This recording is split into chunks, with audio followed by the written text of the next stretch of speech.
የወሎ ንጉስ ሚካኤል የህይወት ታሪክ ትውልድና የአገዛዝ ዘመን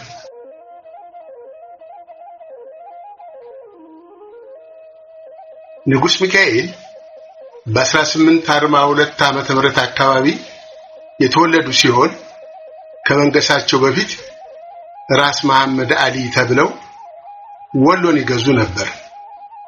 ከደሴ በስተሰሜን 10 ኪሎ ሜትር ያህል ርቆ ቦርከና ወንዝ አጠገብ በሚገኘው ቦሩ ሜዳ ተብሎ በሚጠራው ሰፊ ረግራጋማ ሜዳ ላይ በግንቦት ወር 1870 ዓመተ ምህረት በንጉሠ ነገሥት አፄ ዮሐንስ አራተኛ አማካይነት የኢትዮጵያ ኦርቶዶክስ ተዋሕዶ የሲኖዶሱ ሃይማኖታዊ ጉባኤ ተካሂዶ ነበር።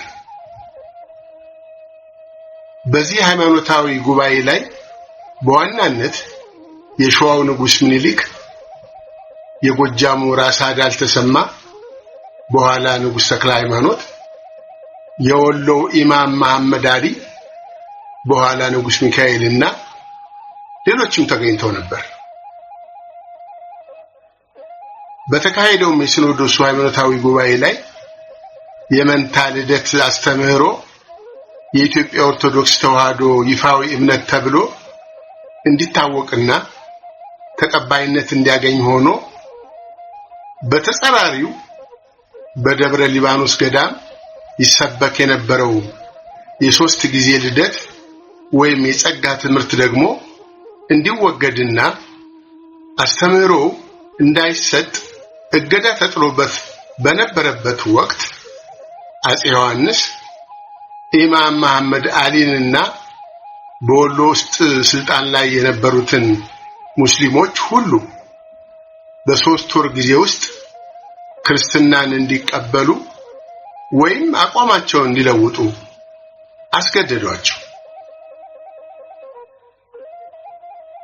የሆነ ሆኖ አንዳንድ የወሎ አመራሮች ወደ ክርስትና ሲቀየሩ እጅግ በጣም ብዙ የወሎ ሙስሊም ህዝብ የክርስትናን እምነት ለመቀበል ፈቃደኛ አልነበረም። በዚህ የተነሳ አፄ ዮሐንስ የክርስትና እምነት ለመቀበል ፈቃደኛ ያልነበሩትን በሺዎች የሚቆጠሩ የወሎ ሙስሊሞችን በቦሩ ሜዳ በጅምላ እንዳስጨፈጨፉ ይነገራል። የቀሩትም ክርስትናን ለመቀበል ያልፈለጉት የወሎ ሙስሊሞች ወደ መተማ፣ ጅማና ሐረር ከተማ ለመሸሽ ተገደዋል። ኢማም መሐመድ አሊ የአፄ ዮሐንስን ትዕዛዝ በፈቃደኛነት ተቀብለው ክርስትና ሲነሱና መጠሪያቸውም ራስ ሚካኤል ሲባል አፄ ዮሐንስ የክርስትና አባታቸው ነበሩ።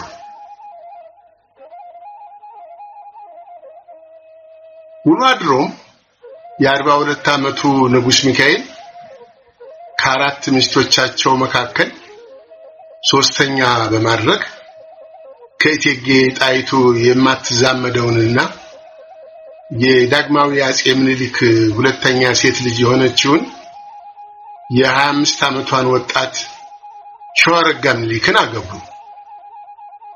ንጉስ ሚካኤል እና ሸዋረጋ ምኒልክ ወይዘሮ ዘነበ ወርቅ ሚካኤልንና ልጅ ኢያሱን ወልደዋል።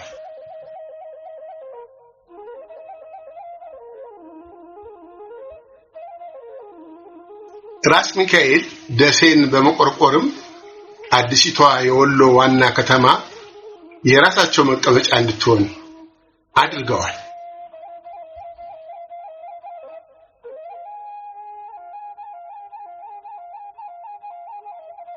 የወሎ ንጉስ ሚካኤል በአድዋ ዘመቻ የነበራቸው ተሳትፎና ያገዛዝ ዘመን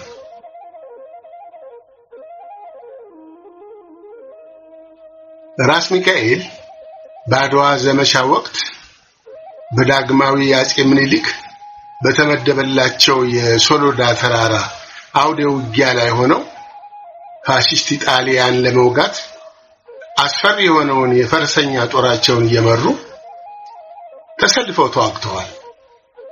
በዚህ አድዋ ዘመቻ አንድ የኢጣሊያ ብርጌድ የያዘውን ዋና የጦርነት ስፍራ ለቆ ማፈግፈግ ጀመረ። ወዲያውኑ ያፈገፍግ የነበረው የፋሽስት ብርጌድ ሳያስበው የራስ ሚካኤል ፈረሰኞች ደርሰው በያዙት ጎራዴ አንገቱን ሲቀሉት አጨዱን እያለ በመጮህ ወደ ጠባብ ሸለቆ መገስገስ ጀመረ። በዚህ ፋታ በማይሰጠው ውጊያ መካከል የብርጌድ አዛዡ አስከሬን እንኳን በጭራሽ ሊገኝ አልቻለም።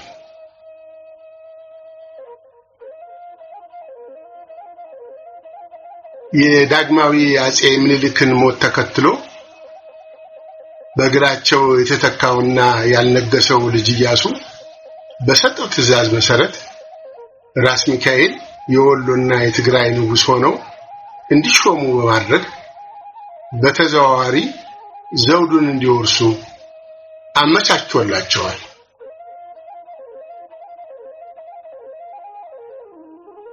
ይሁን እንጂ በልጅ ኢያሱ አካሄድ ያልተደሰቱት መሳፍንቱ ምክር ቤቱን ሰብስበው የንጉሥ ሚካኤል የሚስታቸው እህት የሆኑት ወይዘሮ ዘውዲቱ ምኒልክ ንግሥተ ነገሥታት ዘውዲቱ ተብለው የአባታቸውን ዙፋን እንዲወርሱና በተጨማሪም ምክር ቤቱ ወጣቱን ራስ ተፈሪ መኮንንን አልጋ ወራሽና የወደፊት ንጉሠ ነገሥት ቀዳማዊ አጼ ኃይለ ሥላሴ ተብለው እንዲሰየሙ ወሰነ።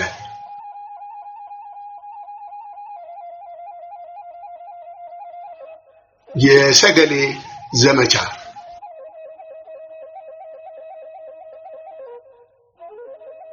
ልጅ ኢያሱ ከስልጣናቸው ሲወገዱ አባታቸው ንጉሥ ሚካኤል የሰጡት ምላሽ ፈጣን ነበር። ንጉሥ ሚካኤል መስከረም 27 ቀን 1909 ዓመተ ምህረት ሸዋ ላይ ጥቃት ለመሰንዘርና የልጃቸውን ስልጣን ለማስመለስ 80,000 የወሎ ጦር ይዘው ሲዘምቱ ልጅ ኢያሱን በፊናቸው የራሳቸውን ጦር እየመሩ ከወሎ ተነሱ። ይህ በንግሥት ዘውዲቱ ጦርና በንጉሥ ሚካኤል ጦር መካከል ጥቅምት 7 ቀን 1909 ዓመተ ምህረት የተጀመረው ውጊያ የሰገሌ ጦርነት የሚል መጠሪያ ተሰጥቶታል። ስሙንም ያገኘው ጦርነቱ ከተካሄደበት ስፍራ ሲሆን ሰገሌ ከአዲስ አበባ በስተሰሜን በ40 ኪሎ ሜትር ርቀት የሚገኝ ስፍራ ነው። የሰገሌ ጦርነት ከአድዋ ጦርነት ቀጥሎ ትልቁ ጦርነት እንደሆነ ይነገራል። አለቃ ገብረ እግዚአብሔር ኤልያስ የተባሉት በስፍራው የነበሩ የዓይን እማኝ እንደተናገሩት ከሆነ የሰገሌን ጦርነት ያስጀመሩት ንጉሥ ሚካኤል የእግረኛና የፈረሰኛ ጦራቸውን ውጊያውን እንዲጀምር በጠዋቱ ትዕዛዝ ሰጥተውት ነበር። ሆኖም የሸዋ ወታደሮች ጠመንጃዎቻቸውን በማከታተልና በገላጣ ስፍራ እንዲተኩሱ ስልጠና የወሰዱ በመሆናቸው በፍጥነትና በተከታታይ የተኩስ ሩምታ ማርከፍከፍ ሲጀምሩ የንጉሥ ሚካኤል ጦር እንደ ቅጠል መርገፍ ጀመረ። የወሎ ጦርም ጥይቱን ጨረሰ። ከዚያም የሸዋው ጦር ተከታታይ ጥቃት በመሰንዘር የወሎን ጦር በማሳደድ በርካታ ምርኮኞችን ለመያዝ ቻለ።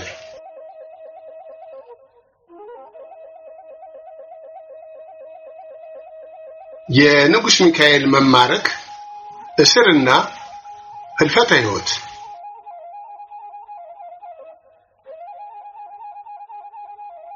የሸዋው ፈረሰኛ ጦር የንጉሥ ሚካኤልን ሰራዊት በየሸለቆው የተከታተለ ማባረሩን ቀጠለ።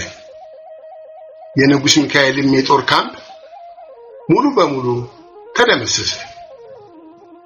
ንጉሥ ሚካኤልም ተማርከው የታዋቂው የጦር አዛዥ የፊታውራሪ ሀብተ ጊዮርጊስ ዲነግዴ እስረኛ ሆኑ።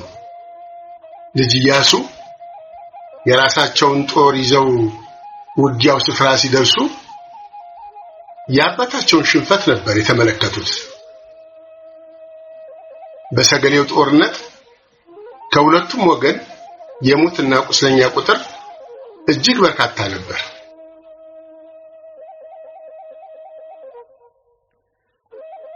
በመጨረሻም በወለታ ገነት ለ6 ወራት ያህል የቁም እስረኛ ሆነው ከቆዩ በኋላ በእስር ቤት ውስጥ እንዳሉ ሕይወታቸው ሊያልፍ ችሏል።